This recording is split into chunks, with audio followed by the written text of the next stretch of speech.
So we gotta talk about what caught my eye. Imagine you're in a Venezuelan ops center, you're keeping your eye on the radar scopes, you're a radar operator, everything's going great, it's a beautiful day in the Caribbean, and suddenly two massive tracks light up your screen. Supersonic heavies slicing through your airspace and getting close to Venezuela. Nothing's gonna make you spit your coffee out faster than seeing the B-1, also known as the Bone, trucking right towards your airspace. And that's exactly what went down on October 23rd, 2025. Two B-1 Lancers flew near Venezuela's coast as a straight up flex, a show of presence that Venezuela will never forget. And if you guys are just getting here, my name's Ryan. I'm a former F-15E combat fighter pilot, F-16 Thunderbird pilot, and on this channel, we break down global conflict, aviation, and a little bit of geopolitics. Today, we're looking at how this B-1 buzz, how that fits into a bigger push against Maduro's setup. Keep in mind, Maduro is the president of Venezuela, but he's basically been harboring cartels, and he's embedded cartels into his actual regime. So let's go through this from the start. We'll start with some tracking data. It all began around 8:30 UTC. That's Coordinated Universal Time for all you acronym junkies out there. On the 23rd of October, two B-1B Lancers, call signs Barb 21 and Barb 22, took off from Dyess Air Force Base in Texas. These bombers are workhorses. They are workhorses of the Air Force. They've flown missions all throughout the different conflicts in the past decade, and they're built with variable swept wings that let them shift from flying at extremely high altitude to hugging the ground if needed. And once they get going fast, those wings sweep back and this thing is gone. But these B-1s headed east across the Gulf, putting in thousands of miles to reach the Caribbean. About 90 minutes in, they linked up with a KC-135 Stratotanker, and that tanker is what extends force projection for the Air Force. The call sign of that KC-135 was Drew 14, and they were flying out of MacDill Air Force Base in Florida, and they were refueling the B-1s. The B-1s need that refueling, and any type of aircraft, fighter, bomber that wants to extend its range is gonna need gas. It's rumored that these B-1s came within about 50 miles of the mainland of Venezuela, and there were other moving pieces all throughout this whole operation as well. An RC-135, which is a reconnaissance aircraft, that's a rivet joint, basically a signals intelligent plane. That thing is just up there scooping up all types of intelligence, likely a lot of phone calls that Maduro doesn't want them to hear. Oh, interesting, Maduro chatting with his girlfriend. I wonder if his wife knows about that. The call sign of that rivet joint was Curie 91, and they stuck around for a while to pick up signals. And then an E-11A, a communications relay aircraft, pushed towards Puerto Rico, likely connecting whatever they were scooping up and pushing that back to the United States. The B-1s had their ADS-Bs, that's an automatic dependent surveillance broadcast. They had that on, so basically anybody could track them because there's ways that the B-1 can disappear a little more. So this was no accident. This was meant to be seen by the Maduro regime. And again, it's the big swinging you know what by the pool, walking in saying, hey, I own the place now, Maduro. Sorry. There was no word on Venezuelan fighters scrambling. At this point, I think those fighters know if they scramble, they get anywhere close to a naval vessel, or it even looks like they're gonna get close to the B-1s. Those F-35s might be somewhere that can't be seen, and it could just lure those F-16s out. But Maduro's also got Russian and Chinese missiles, surface-to-air missiles. He's got the S-125 Neva, the Pechora, that's a surface-to-air missile. Those didn't budge at all. Obviously, Maduro is thinking, hey, if I even try to flex on these guys, it's gonna be a bad day for me. But this all lines up with a massive move on the drug war. So there's been strikes on 8 suspected cartel boats since September of 2025, 6 of them in the Caribbean, and then there's been other ones in actually the Pacific. And to me, it just looks like these flights are ramping up the heat on Maduro for trafficking these drugs and basically being the operation behind getting these narco boats headed towards the United States. This could also be standard bomber task force missions to help out partners in the region, but you can't ignore how close they got to Venezuela and what message that actually sends to Maduro. So before we get more into this operation, and we'll do some hypotheticals here at the end, let's spend a little bit on the tech behind the B-1 and what makes it tick. It's why these missions work the way they do. Back in the 80s, the B-1 came along to handle low-level nuclear runs in place of the B-52. It's gonna be a lot faster than the B-52, but the B-1B version that we fly now is likely all about conventional strikes. It was used in the War on Terror, so it dominated over there, dropping massive amounts amounts of weapons. There's about 60 of these things left in the fleet. But again, this is a complex jet. This thing has so many moving pieces, and when you have a swept wing aircraft that can go supersonic and then sweep the wings forward and fly at slower speeds, there's a lot of moving parts involved in that B-1. But speaking of those swept wings, they stretch out to about 15 degrees. That'd be for long, easy flights. Helps them save fuel, gives them a little more lift, or they can sweep back 65 degrees to push it up into Max Afterburner for those 4 beautiful engines, getting up to around Mach 1.5. And for a jet that big, that is just a sight to see. And if that doesn't get you excited, I don't know how to help you. But it's got 4 GE F101 afterburning turbofans. Those drive that B-1 forward. Each of those has over 30,000 pounds of thrust. So think 4 Viper engines dominating and pushing this thing forward. When this thing blasts off and takes off, it's really a sight to see. And if you haven't seen one in person, I would highly recommend it. You can basically feel the rattle in your chest, 4 times the rattle that you would feel from an F-16. So no big deal. I'm sure the B-1 doesn't brag about that at all. But one of the big advantages of the B-1 is this thing can get almost 6,000 nautical miles without a stop. And then you throw in tankers and you're looking at essentially worldwide reach. You can reach out and touch anything you want. And then the load in this thing, up to 75,000 pounds of weapons in the bays. And they've also got the ability to put weapons on the hard points. They're like, yeah, 75,000 pounds in the bays, that's not quite enough. We need a little more firepower, okay? So let's get some stuff on the wings as well. And it carries plenty of JDAMs internally, and those things are meant to strike with precision. So think 500, 1,000, 2,000 pound bombs. Those are a mainstay attack variant of that bomb, but you have to get closer into the target. And when you're not a stealthy platform like the B-1 isn't, then that's a little bit risky. So here's the big advantage of the B-1. You can get extremely fast, and then you can launch JASMs. Those are joint air-to-surface standoff missiles, and you can basically stay out of reach. There's advanced JASMs that have come out as well, and likely that's what we see used on the outside pylons of the B-1 itself, because then they have a better clear path once they launch those things. And when you step inside the jet, it's got a crew of 4. The pilots up front are flying that beast, and they're looking out for threats, and there's weapons folks in the back that are working what's called the integrated battle station, and they're pulling in Link 16 information. Link 16 is the hive mind that connects basically all of the friendly fighters,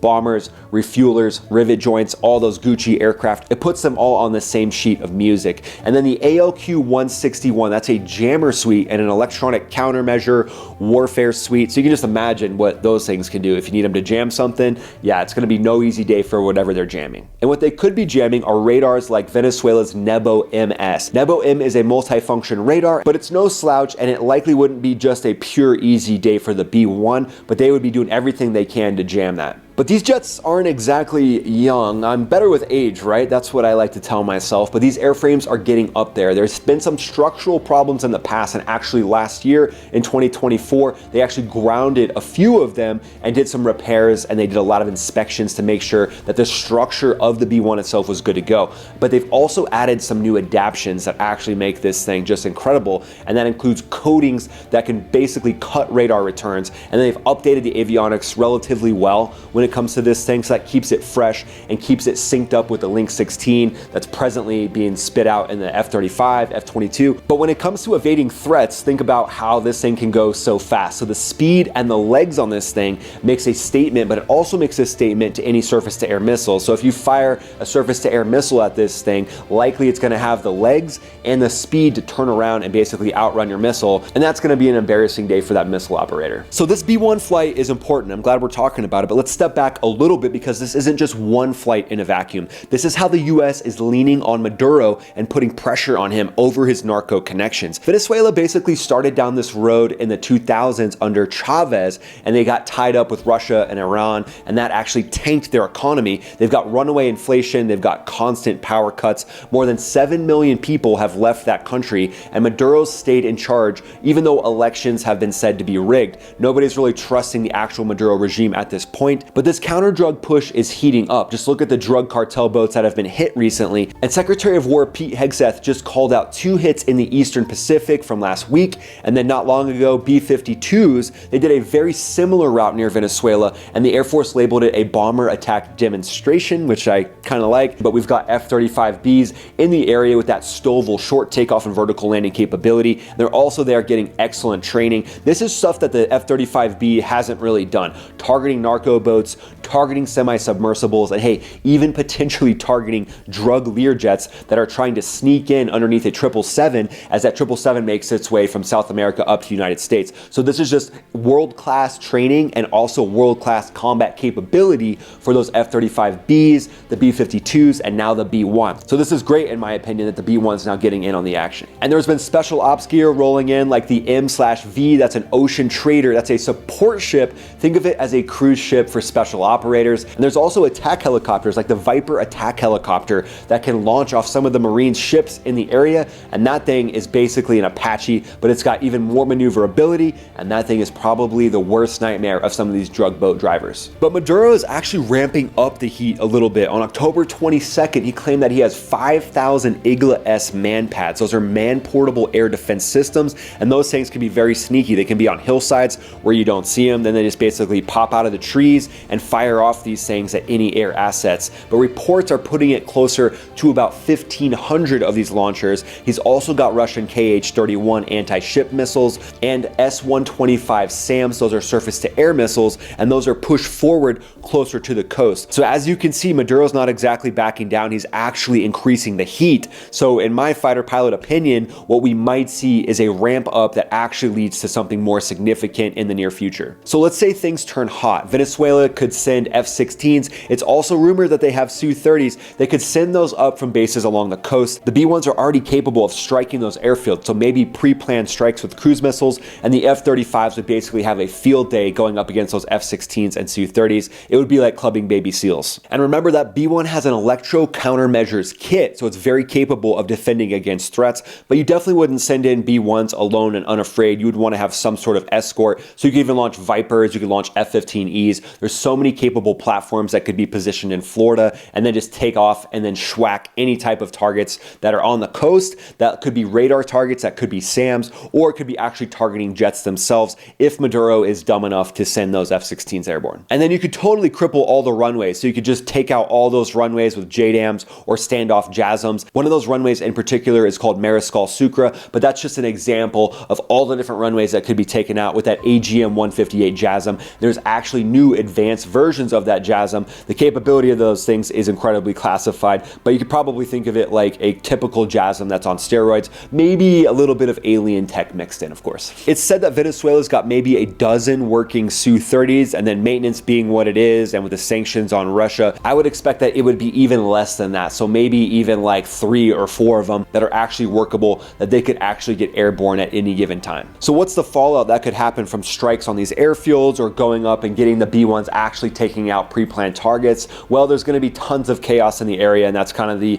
easy way. That's my easy out way to put it. Oil prices are going to jump likely for a while at least, and then we're going to see what happens from there. Does the regime actually topple? Are there actually factions inside Venezuela that could actually create a regime change, or is there not enough momentum for that? So now just a big picture of what the B-1's doing and where we go from here. The B-1's definitely getting in on the action, which is great, but that fleet is actually kind of winding down from what I can tell, because B-21 Raider stealth bombers are said to be coming online as early as 2027. But one of the benefits of the B-1 is its long distance range, so you don't really need any overseas bases. You can actually fly combat missions from right in the United States, just like what we saw with the B-2s going into Iran. And then it's worth noting that the US is definitely spread out around the globe right now. So Ukraine's obviously one of the factors, but there aren't any US air assets over there doing anything. Definitely the Middle East is still a tinderbox, so you never know what's going to happen over there. So there's definitely US fighter squadrons there. So is there enough to cover Venezuela? Obviously, yes, with seeing the amount of firepower that's out there and the specific tactical operation with the Marines operating their amphibious vessels, operating their Stovall ships, and operating the F-35B, as well as their attack helicopters. This is kind of a uniquely suited fight for the Marines, in my opinion, but I love that the B-1's getting in on the action. So could Venezuela even scratch the bone? Could they even do anything to those B-1s? Let's take a look at what Maduro has in the air, just take a little deep dive on that. So they're said to have over 100 planes, but what's actually flying, that's an entirely different story. Right now, those Su-30s are likely the top jet in that country, but the maintenance, that's completely a wild card. And then they've got the R-77 air-to-air missile that syncs up with that Su-30, and they're also claiming they have the KH-31 anti-ship missile. So on paper, this sounds capable, but keeping all these things going, I just don't buy it. I don't think Venezuela has the maintenance or the training to actually compete at all versus US assets, even the B-1, you know, F-16s going up against the B-1. I wouldn't be surprised at all. The B-1s just turn around, they completely ditch those F-16s, and then the F-16s are schwacked by F-35s. That's just going to be an easy day for those squadrons, in my opinion. Because Venezuela's fighting Falcon variants, those are from the 80s, they likely only carry the AIM-9, so an older version of the AIM-9, so they'd have to get in really close, and then iron-sighted dumb bombs is likely another thing that they carry. So really, when it comes to a threat from these F-16s, you can't pretend that they can do nothing, but at the end of the day, there's probably not a lot they can actually do to US naval or air assets, but that doesn't mean that you completely discount them. To me, the bigger factor would be those man pads. So if anything goes down on the coast of Venezuela, those man pads are likely going to be the biggest usable force that Maduro has, and they're going to be detached. So even if you schwacked a command node, you're going to have detached units with those man pads out there, basically the Wild West, just slinging those things around without caring about what they hit. They might even accidentally shoot down their own F-16s, but that sky would light up with fireworks, and you would just have to make sure that you're on your game if you're inside a B-1 at that moment. So when we look ahead from here, what might we see moving forward? Well, deterrence is one of the biggest things. So getting these big bombers close to Venezuela is a bit of deterrence, but it's also pressure. So it's basically telling Maduro, hey, if you don't change your ways, then there could be some bad consequences from that. So what I would expect to see would likely be more B-52 flights, or the E-11A, that battlefield airborne communications node getting close to Puerto Rico and basically relaying signals intelligence from Venezuela. At this point, I think the pressure and the heat is on Maduro, and he's basically throwing things at a wall and seeing what sticks when it comes to him claiming that he's got 5,000 missiles. Really, that's his version of brinksmanship, and brinksmanship is just a you-know-what measuring contest. But I really think things are ramping up in a way that we've never seen before. This is obvious from the strikes on the actual boats themselves. So what could happen from here is anybody's guess, but I would guess that it's going to be more and more pressure on Maduro to completely cut his ties with the cartels, or he's going to have to walk away and someone else is going to take his place. So what do you think happens in Venezuela? Where do you think we go from here? How do you think this could ramp up, or do you think it won't? I would love to hear what you have to say, so let me know in the comments below. I'll keep these updates coming to you as often as I can. So if you enjoyed this video, please just go ahead and watch this video right here. When you watch this video right here, it helps the channel out exponentially, and I would just greatly appreciate it. So I'll see you on this video right here. This is Ryan, also known as Max Afterburner, signing off.